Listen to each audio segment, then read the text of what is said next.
Hey, everybody, I need you to go ahead and grab your Out of My Mind book.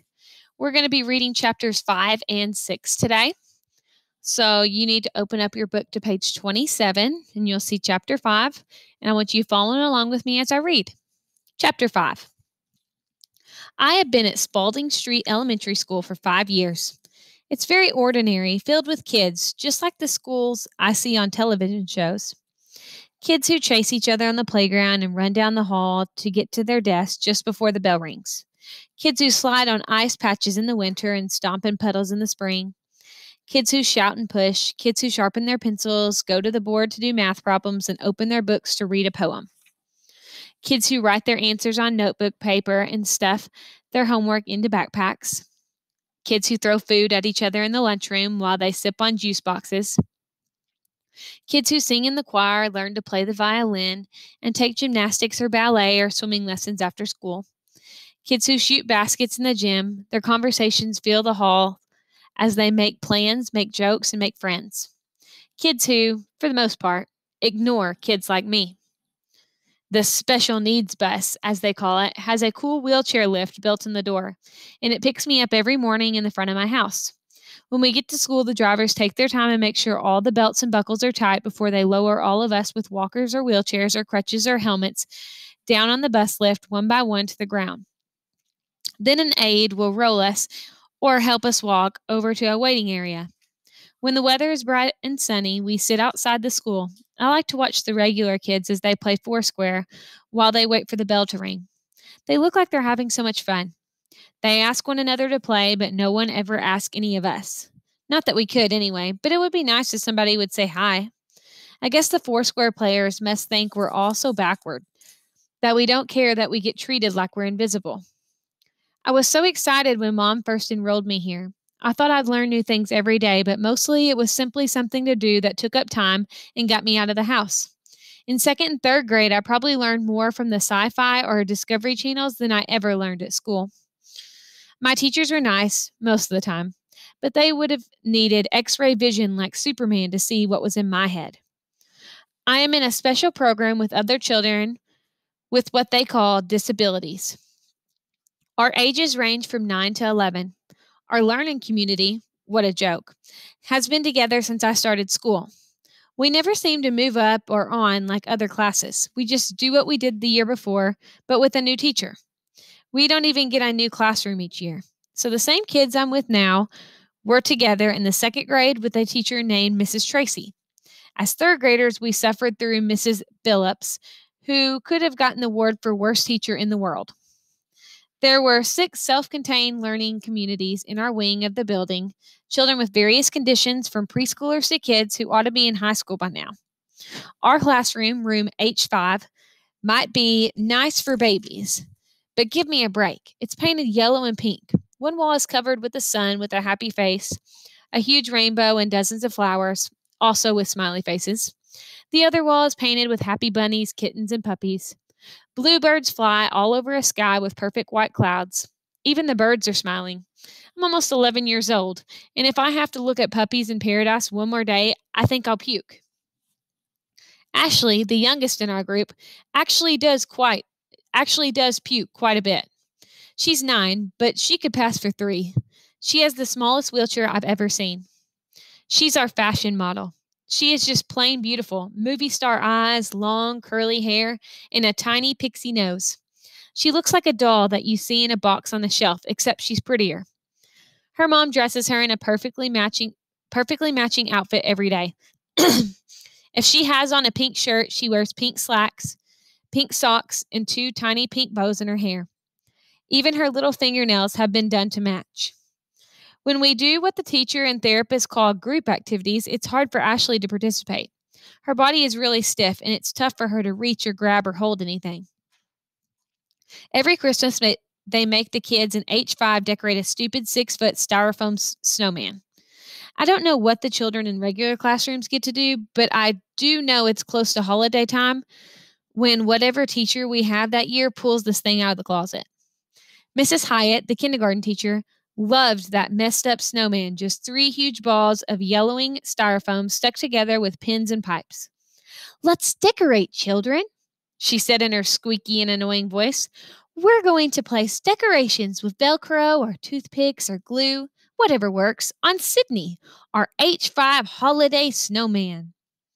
I don't know how old the snowman was at that point, but poor Sydney could not stand up straight. It leaned like a drunk who needed the wall to hold it up. Mrs. Hyatt gave us green snowflakes. Green. We were the dumb kids. I guess we weren't supposed to care. Brown garland, stars in purple and pink. Do you like the snowman, Ashley? Mrs. Hyatt asked her. It's almost impossible for Ashley to communicate because her body is so tight. Her talking board has just 2 words on it, yes and no. She turns her head slightly to the left for no. I bet she wished she could knock the thing down. Compared to Ashley, Carl is huge. Even though he's just 9, he's got a special wheelchair that's extra wide, and it takes 2 aides to lift him in and out of it. But he's good with his hands. He can move his own chair, and he can hold a pencil well enough to write his name and stab a snowman. Oh, this girl's funny. Carl sticks pencils and rulers into the snowman's torso and pins into his head. Mrs. Hyatt used to clap her hands and say in her little squeaky voice, Good job, Carl. So very creative. Carl would just laugh. He can talk, but only in very short sentences that usually have 2 parts. He has very strong opinions. Snowman is dumb, he'd yell. Very, very dumb. I think he hates the snowman as much as I do. One year he pinned a diaper on the back and another on the front of the bottom third of the snowman. The teacher let them stay. Carl knows diapers. When he poops in his pants, which is almost every day, the whole room smells like the monkey house at the zoo. The aides are so patient with him, though. They snap on their rubber gloves, clean him up, change his clothes. He always wears sweats and sits back in his chair. These aides deserve medals. We're not an easy bunch. Maria, who has Down syndrome, is 10. She loves Christmas and Easter and Valentine's Day and Earth Day. It doesn't matter. If it's a holiday, Maria is ready to celebrate. She's wide around the middle, a little like our snowman, but Maria talks all the time. She's fun to be around, even though she insists on calling me Melly Belly. Every year when it's time to bring out the ancient snowman, Maria jumps and cheers with real excitement. I'm pretty sure she's the only kid in our class who truly likes it. It's time for Sydney the snowman, she gasps. Can I put his hat on? Please, please. Can I give him my red scarf? Sydney will love my red scarf. Mrs. Hyatt and every teacher after her always lets Maria take charge of the green paper cutout candy canes and the purple striped stars cut from wrapping paper. Maria kisses each decoration before attaching it with the Velcro to the snowman. She hugs Sydney each afternoon before she goes home, and she cries when it's time to put Sydney away each year. Even though she has trouble figuring out complicated stuff, Maria understands people and how they feel. Why are you sad today, Melly Belly? She asked me one morning a couple years ago. How could she have known that my goldfish had died the day before? I let her give me a big hug, and I felt better. If Maria is our hugger, Gloria is our rocker. She rocks for hours in the corner under one of the dumb smiling flowers. The teachers are always trying to coax her out of it, but she wraps her arms around herself like she's cold and keeps on rocking. She's autistic, I think. She can walk perfectly well, and she talks when she has something to say. It's always worth listening to. Snowmans make me shiver, she blurted out one day when the classroom was surprisingly quiet. Then she curled up in the corner and said nothing else until it's time to go home. She never added one decoration to our snowman. She does uncurl and seem to relax when the teacher puts on a CD of holiday music. Willie Williams, yes, that's his real name, is 11. I'm not sure what his diagnosis is. He yodels like one of those Swiss people in the mountain climbing commercials. He makes other noises too, whistles and grunts and shrieks. He's never, ever quiet and never completely still. I sometimes wonder if he makes all those noises and movements in his sleep. When Sydney the snowman comes out of whatever box they keep him in during most of the year, the teacher has to keep Willie at a distance because he'll knock the wobbly thing down. Willie's not trying to be mean. It's just that his arms and legs are in constant motion. He can't help it. Mrs. Hyatt was the first teacher to witness Sydney topple over. Why don't you add this bright pink bow to our snowman? she had squeaked to Willie that first year. All arms and movement. Willie tried, but the stupid pink bow went in one direction and poor Sydney went in the other. 3 separate brawls rolled across the room. Willie shrieked and whistled. I think I saw him smile as well. Now, if Mrs. Hyatt had given Willie a baseball to glue to the snowman, it would have been placed more carefully. Willie loves baseball. Our first grade teacher, Mr. Gross, liked to play guessing games.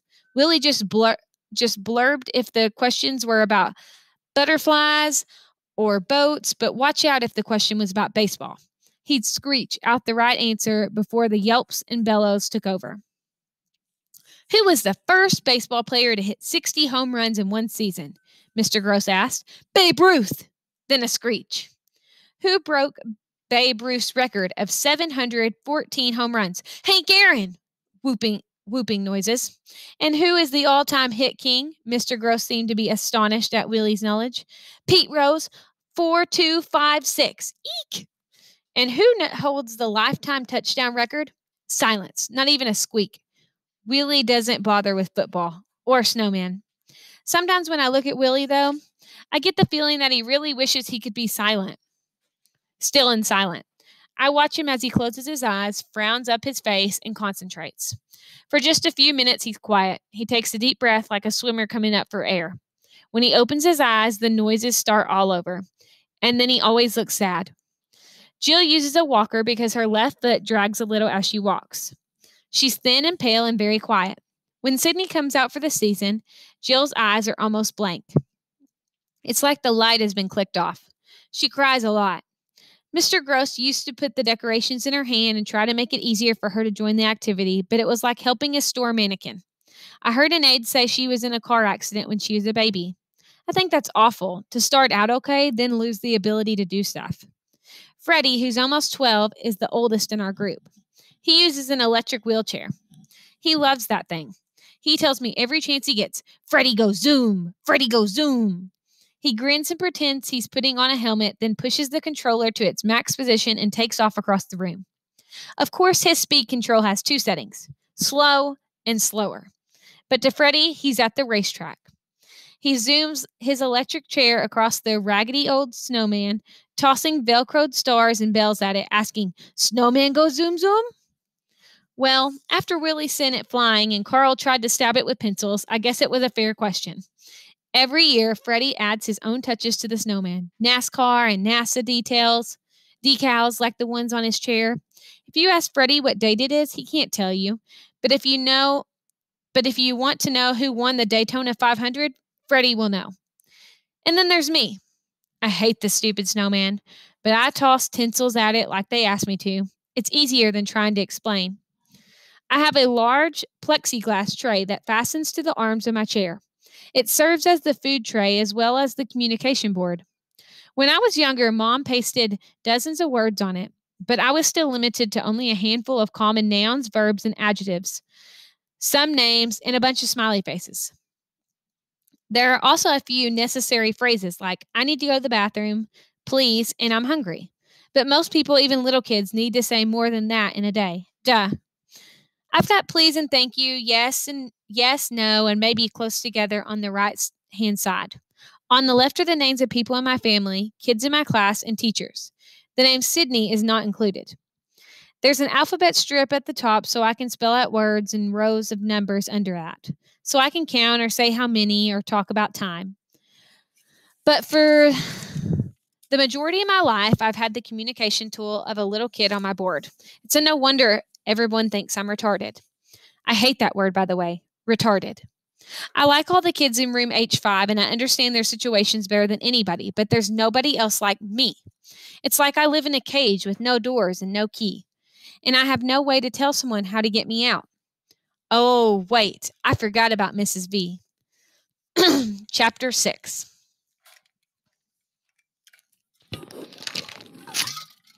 All right, here we go.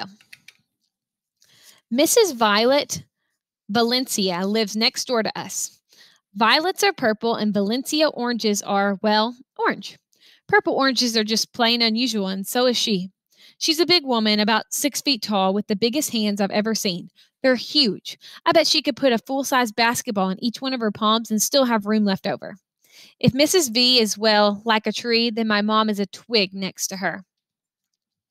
I was about 2 years old when I first started hanging out at Mrs. V's house. Mom and Dad hardly left me with anybody at first, but sometimes their work schedules overlapped and they needed a third person to help out. Mom said Mrs. V was the very first visitor when I first came home from the hospital, the first person to just pick me up like any other baby. A lot of my parents' friends had been scared to even touch me, but not Mrs. V. Mrs. V wears huge flowing dresses, must be miles of material in those things, all in crazy color combinations. Bubblegum pink with fire engine red, with peachy sherbet, with bright cinnamon, and all shades of orange and purple, of course. She told me she makes the dresses herself. I guess she'd have to. I've never seen anything like them in any store in the mall, or in a hospital either. Mrs. V and Mom used to work together as nurses at the hospital. Mom told the children there had been crazy about her. She wore the same bright outfits in the preemie ward, the kids' cancer ward, and the children's burnt unit. Color brings life and hope to these children, she denounced boldly, daring anybody to disagree. I guess nobody did. I remember sitting on Mrs. V's porch that very time. Mom and Dad looked concerned, but Mrs. V held me tightly and bounced me on her knee. She must have a hidden microphone under those flowing clothes. She has one of those voices that can make anybody shut up, turn, and listen. Of course I'll watch Melody, she said with certainty. Well, Melody is, well, you know, really special, Dad said hesitantly. All kids are special, Mrs. V had replied with authority, but this one has hidden superpowers. I'd love to help her find them. We can't possibly pay you what this is worth to us, Dad began. Mrs. V had shrugged and said with a smile, I'll appreciate whatever you can give me. My dad looked sheepish. Well, thanks. And I'll get that rant finished this weekend. I just need to make one more trip to the lumber yard.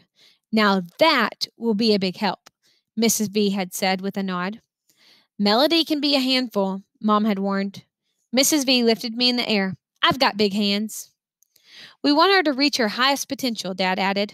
Oh, gag me, Mrs. V said, startling him. Don't get bogged down in all those touchy-feely words and phrases you read in books on disabled kids. Melody is a child who can learn and will learn if she sticks with me. Dad looked embarrassed, but then he grinned. Bring her back in 20 years. You'll have her back home by supper time? So most work days I end up at Mrs. Valencia's place for a couple of hours until Mom or Dad could get home. When I got older, I went over to Mrs. V's every afternoon after school. I don't know how much they paid her, but it couldn't have been enough. From the very beginning, Mrs. Valencia gave me no sympathy.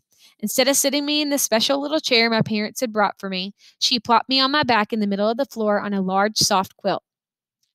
The first time she did, I looked up at her like she was crazy. I cried, I screeched. She ignored me, walked away, and flipped on her CD player. Loud marching band music blared through the room. I liked it. Then she came back and put my favorite toy, a rubber monkey, a few inches from my head. I wanted that monkey. It squeaked when you touched it. But it may as well have been a million miles away. I was on my back, stuck like a turtle. I screamed louder. Mrs. V sat down on the quilt. Turn over, Melody, she said quietly. Sometimes she can make her voice really soft. I was so shocked, I stopped yelling. I couldn't turn over. Didn't she know that? Was she nuts? She wiped my nose with a tissue. You can turn yourself over, Melody. I know you understand every word I say to you, and I know you can do this. Now roll. Actually, I'd never bothered to try very hard to roll anywhere. I'd fallen off the sofa a couple times and it hurt. So I usually just waited for Mom or Dad to move me to a comfortable position. Look at how you're lying. You're already on your side, halfway there. Use all that screaming and hollering energy you've got to take you to another position. Toss your right arm over and concentrate. So I did. I strained, I reached, I tried so hard I farted. Mrs. V cracked up, but slowly, I felt my body rolling to the right. And then, unbelievably, plop, I was on my stomach. I was so proud of myself, I screeched. I told you so, Mrs. V said, victory in her voice. Now go get that monkey. I knew better than to protest, so I reached for it. The monkey was now only 2 inches from my hand. I tried to scoot. My legs kept doing the opposite of what my head wanted them to do. I wiggled. I grabbed a fistful of the quilt and pulled. The monkey got closer. You're a smart little cookie, Mrs. V told me. I gave the quilt another tug, and finally, gradually, I had the monkey in my hand. I clutched it, and it squeaked as if it were glad to see me. I grinned and made it squeak again and again. After that workout, you must be hungry, she said. She fed me a vanilla milkshake first, then my vegetables and noodles. Mrs. Valencia always serves dessert first, and I always eat all my food, the healthy part, and the yummy parts too. It's our secret. Mrs. V is the only person who lets me drink soda.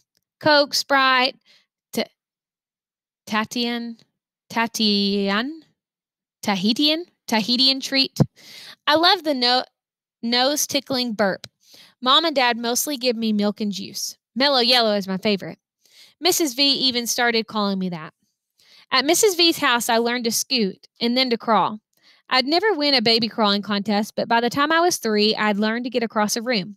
She made me figure out how to flip myself over from front to back and back to front again. She was tough on me. She let me fall out of my wheelchair onto pillows so I could learn how to best catch myself. Suppose somebody forgets to fasten the seatbelt of yours, she said in that voice that sounded like she was chewing gravel. You better know what to do, or you'll burst your head wide open. I didn't want a busted head, so we practiced. She'd send me back home, tell Mom I had a good dinner and a good poop. I have no idea why parents think that's so important. Then wink at me. I was like her secret mission. Once I started school, however, I discovered I had much bigger problems than just falling out of my chair. I needed words. How was I supposed to learn anything if I couldn't talk? How was I supposed to answer questions or ask questions? I knew a lot of words, but I couldn't read a book. I had a million thoughts in my head, but I couldn't share them with anybody. On top of that, people didn't really expect the kids in H5 to learn much anyway. It was driving me crazy. I couldn't have been much more than 6 when Mrs. V figured out what I needed. One afternoon after school, after a snack of ice cream with caramel sauce, she flipped through the cable channels and stopped at a documentary about some guy named Stephen Hawkins. Now I'm interested in almost anything that has a wheelchair in it. Duh. I even like the Jerry Lewis telethon. Turns out Stephen Hawkins had something called ALS. And he can't walk or talk, and he's probably the smartest man in the world, and everybody knows it. That is so cool. I bet he gets really frustrated sometimes. After the show went off, I got really quiet. He's like you, sort of, isn't he? Mrs. V asked. I pointed to yes on my board, then pointed to no. I don't follow you, she scratched her head. I pointed to need on my board, then read. Need, read, need, read. I know you can read lots of words, Melody, Mrs. V said. I pointed again. More. I could feel tears coming. More, more, more. Melody, if you had to choose, which would you rather be able to do? Walk or talk? Talk. I pointed to my board. I hit the word again and again. Talk, talk, talk. I have so much to say. Mrs. V made it her new mission to give me language. She ripped all the words off my communication board and started from scratch. She made the new words smaller so more could fit. Every single space on my talking board got filled with names and pictures of people in my life, questions I might need to ask, and a big variety of nouns and verbs and adjectives so I could actually compose something that looked like a sentence. I could ask, "Where is my book bag?" or say, "Happy birthday, Mom," just by pointing my thumb. I have magic thumbs, by the way. They work perfectly. The rest of my body is sort of like a coat with the buttons done up in the wrong holes. But my thumbs came out with no flaws, no glitches, just my thumbs. Go figure. Every time Mrs. V would add new words, I learned them quickly, used them in a sentence, and was hungry for more. I wanted to read. So she made flashcards, pink for nouns, blue for verbs, green for adjectives. Piles and piles of words I learned to read. Little words like fish and dish and swish. I like rhyming words. They're easy to remember. It's like a buy one, get the rest free sale at the mall. I learned big words like caterpillar and mosquito, and words that followed crazy rules like knock and gnome. I learned all the days of the week, months of the year, all the planets, oceans, and continents. Every single day, I learned a new word. I stuck them in and gobbled them up like they were Mrs. V's cherry cake. And then she would stretch out the cards on the floor, position me on a big pillow so I could reach them, and I'd push the cards into sentences with my fists. It was like stringing the beads of a necklace together to make something really cool. I like to make her laugh, so I'd put the words into wacky order sometimes. The blue fish will run away. He does not want to be dinner. She also taught me words for all the music I heard at home. I learned to tell the difference between Beethoven and Bach, between a sonnet and a concerto. Concerto. She'd pick a selection on a CD, then ask me the composer. Mozart. I'd point to the correct cards from the choices she'd set in front of me. Then I'd point to the color blue on my board. Huh? She'd ask.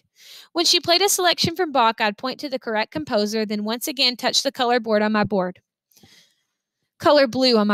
I'd also touch purple. She looked confused. I searched around for the right words to explain what I meant. I wanted her to understand that music was colorful when I heard it. I finally realized that even Mrs. V couldn't figure out everything in my head. We kept going. Sometimes she'd play hip-hop music, sometimes oldies, music, and the colors it produced flowed around her as easy as her clothing. Mrs. V took me outside in all kinds of weather. One day she actually let me sit outside in the rain. It was steaming hot, and I was sticky and irritable. It must have been about 90 degrees outside. We were sitting on our porch watching the storm clouds gather. She told me the names of all the clouds and made up stories about them. I knew that later she'd have names of every kind of cloud, one word card for me. Big old Nimbus up there, he's black and powerful and can blow all the other clouds out of the sky. He wants to marry Mrs. Cumulus Cloud, but she's too soft and pretty to be bothered with such a scary guy. So he gets mad and makes storms, she told me. Finally, old Nimbus got his way, and the rain came down around me and Mrs. V. It rained so hard I couldn't see past the porch. The wind blew, and the wet coolness of the rain washed over us. It felt so good. A small leak on Mrs. V's porch let a few drops of rain fall on my head. I laughed out loud. Mrs. V gave me a funny look, then hopped up. You want to feel it all? She asked. I nodded my head. Yes, yes, yes. She rolled me down the ramp Dad had built, both of us getting wetter every second. She stopped when we got to the grass, and we let the rain drench us. My hair, my clothes, my eyes, my arms, and my hands. Wet, wet, wet. It was awesome. The rain was warm, almost like bathwater. I laughed and laughed. Eventually, Mrs. V rolled me back up the ramp and into the house, where she dried me off, changed my clothes, and gave me a cup of chocolate milk. She dried off my chair, and by the time Dad came to pick me up, the rain had stopped and everything was dry once more. I dreamed of chocolate clouds all night. And that is the end of chapter 6.